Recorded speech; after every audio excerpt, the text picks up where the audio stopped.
मेहुल चोकसी ने 13,500 करोड़ का घोटाला किया। यह घोटाला 2016, 17 और 18 इस समय में हुआ जिस समय केंद्र में भारतीय जनता पार्टी की सरकार थी। यह कोई कांग्रेस की और किसी और पार्टी की सरकार के समय का घोटाला नहीं है।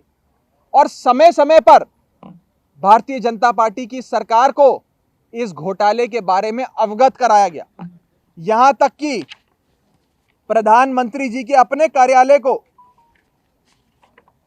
सूचना देते हुए 2016 में एक पत्र के माध्यम से यह कंप्लेंट सौंपी गई कि मेहुल चोकसी ने बहुत बड़ा घोटाला किया है, उसके खिलाफ जांच हो।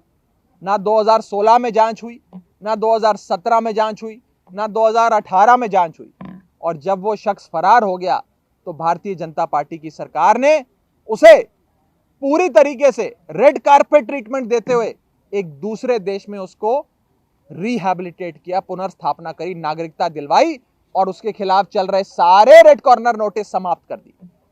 ये बीजेपी की आर्थिक अपराधियों के साथ जो सांठगांठ है वो आज एक्सपोज हो गई। मैं बीजेपी से पूछना चाहता हूं कि 14,000 करोड़ डकारने के बाद जो आदमी फरार हो गया, उसे छूटने के लिए, उसे बरी करने के लिए वो 14,000 करोड़ में से कितना पैसा बीजेपी के पास आया, कितना पैसा बीजेपी के नेताओं के पास आया और क्यों मेहुल चोकसी को भारत सरकार अब इतना रेड कारपेट ट्रीटमेंट देके उसे बरी करने में लगी हुई है।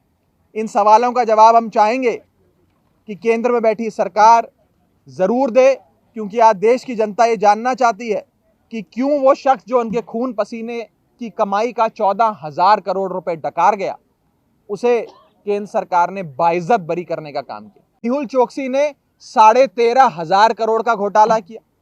यह घोटाला 2016, 17 और 18 इस समय में हुआ जिस समय केंद्र में भारतीय जनता पार्टी की सरकार थी।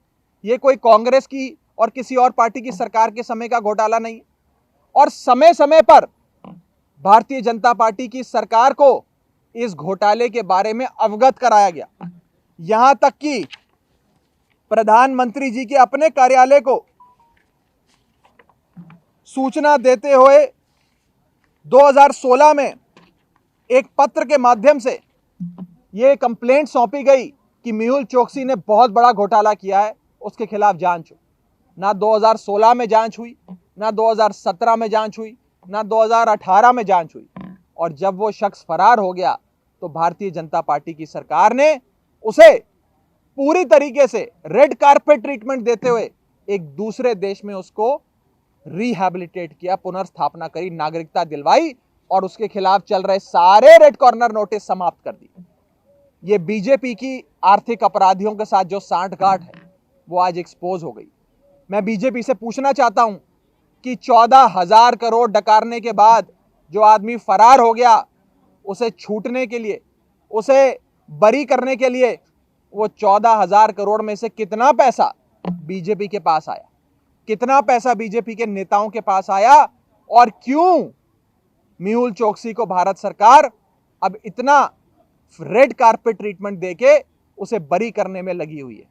इन सवालों का जवाब हम चाहेंगे कि केंद्र में बैठी सरकार जरूर दे, क्योंकि आज देश की जनता ये जानना चाहती है कि क्यों वो शख्स जो उनके खून पसीने की कमाई का 14,000 करोड़ रुपए डकार गया, उसे केंद्र सरकार ने बाइज्जत बरी करने का काम किया।